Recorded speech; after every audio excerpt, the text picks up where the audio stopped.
teman-teman, perkenalkan saya Natalia Anggreni ini dari Prodi Akuntansi semester 3. Di sini saya akan membahas mengenai pengertian kas kecil dan metode kas kecil. Pengertian kas kecil. Kas kecil adalah dana yang dibentuk untuk membiayai pengeluaran rutin perusahaan dan jumlahnya relatif kecil. Ada dua metode pencatatan kas kecil, yakni sistem dana tetap dan sistem dana berfluktuasi. Metode dana tetap memiliki ciri-ciri yakni 1. Jumlah kas kecil selalu sama. 2. Pengisian kembali kas kecil sama dengan pengeluarannya. 3. Dalam pencatatan metode dana tetap, transaksi keluar tidak di jurnal. Selanjutnya, sistem fluktuasi, metode pengisian periodik dengan jumlah yang berubah-ubah. Perbedaan antara inverse dan fluktuasi ada dua. Yang pertama, inverse method. Pengeluaran yang dilakukan oleh kasir kas kecil tidak dibuat jurnal. Yang kedua, pengisian kembali sebesar pengeluaran yang telah dilakukan. Dan yang ketiga, saldo kas kecil tetap atau seperti semula. Yang kedua, fluctuating method. Yang pertama, pengeluaran yang dilakukan oleh kasir kas kecil dibuatkan jurnal. Yang kedua, pengisian kembali tidak harus sebesar pengeluaran yang telah dilakukan. Dan yang ketiga, saldo kas kecil berubah-ubah atau tidak tetap. Baik, pada kesempatan ini saya akan menjelaskan mengenai contoh soal dengan metode dana tetap. Kita langsung saja ke contoh soalnya. Perusahaan dagang Trisatya Sentosa menganggarkan kas kecil untuk pengeluaran dana dan jumlah kecil. Kas tersebut mulai dibuka pada tanggal 1 Desember 2011 dengan menerima uang sebanyak 3 juta dari kas. Untuk selanjutnya, kas kecil diisi setiap tanggal 15 dan 30. Untuk transaksinya, transaksi pada tanggal 2 Desember dibeli meterai seharga 320.000, dicatat sebagai suplai kantor.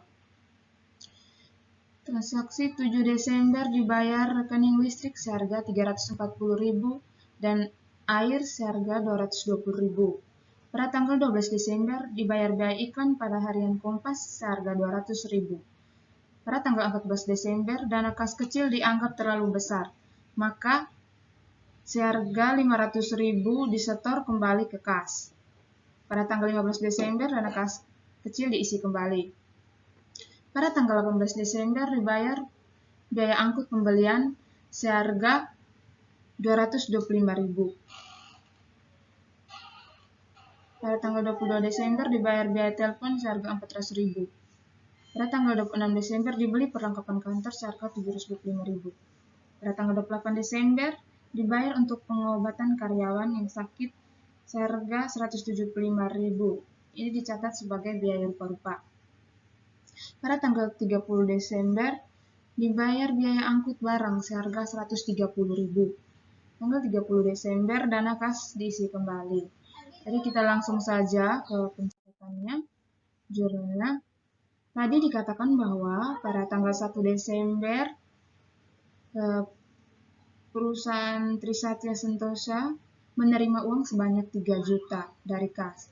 Pada tanggal 1 Desember ini terjadi pembentukan kas kecil, maka pencatatannya ditulis kas kecil bertambah pada debit seharga 3 juta dan kas berkurang pada kredit seharga 3 juta. Nah, perlu teman-teman ketahui bahwa sudah dijelaskan pada video sebelumnya bahwa untuk metode dana tetap ini setiap pengeluarannya akan dicatat pada saat pengisian kembali dana. Jadi, transaksi untuk pengeluaran yang terjadi pada tanggal 2 Desember sampai tanggal 12 Desember akan dicatat pada tanggal 15 Desember. Tapi melihat kembali pada tanggal 14 Desember ini dana kas kecil dianggap terlalu besar, maka seharga 500.000 disetor kembali ke kas. Jadi ketika kas kecil kita menyetorkan kembali 500.000 ini ke kas, jadi otomatis kas kecilnya akan berkurang.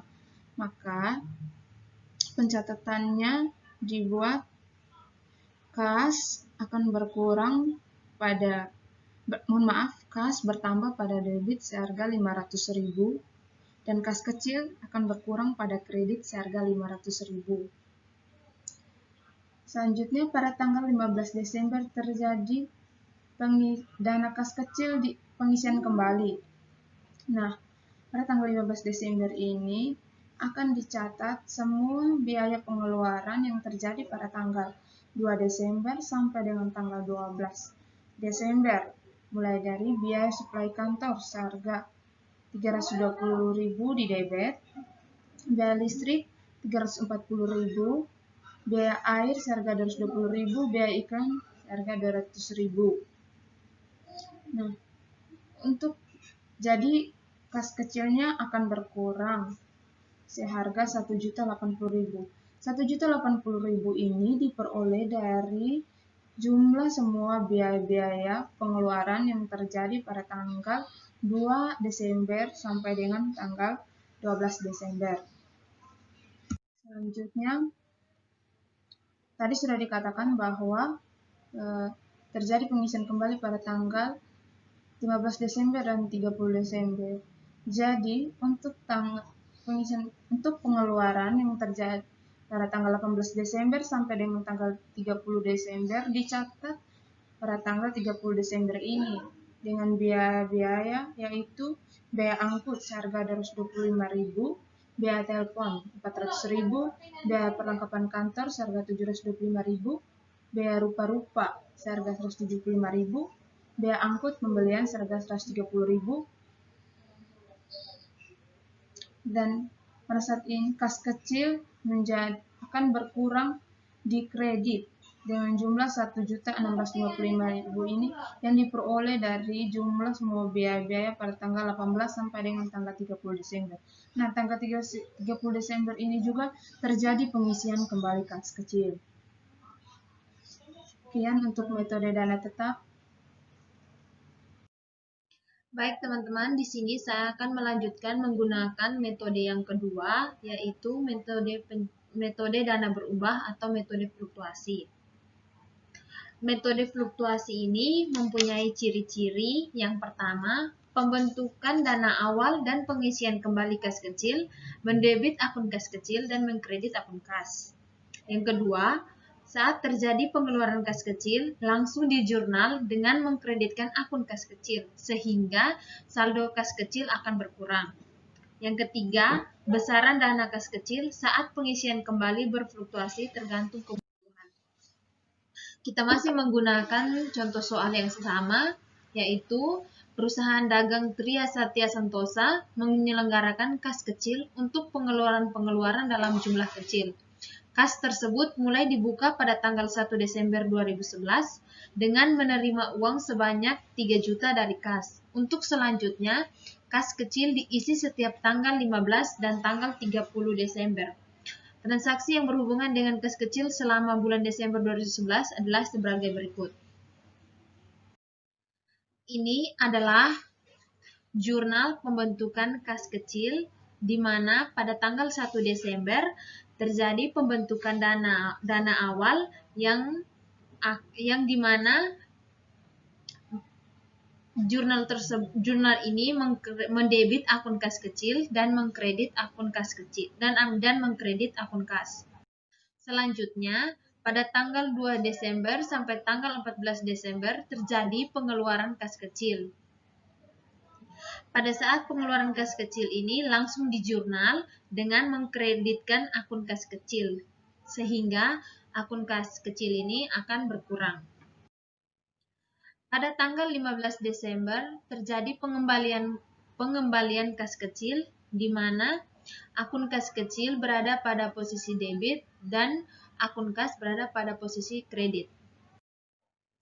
Pada tanggal 18 Desember sampai tanggal 30 Desember terjadi pengeluaran kembali kas kecil.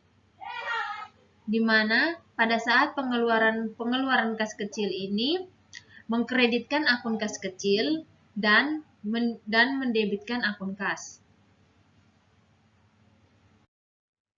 Selanjutnya pada tanggal 30 Desember terjadi pengisian kembali kas kecil di mana akun kas kecil berada pada posisi debit dan akun kas berada pada posisi kredit. Sekian dari saya. Terima kasih dari metode fluktuasi. It's my first night out with you. Treat me right and buy me shoes.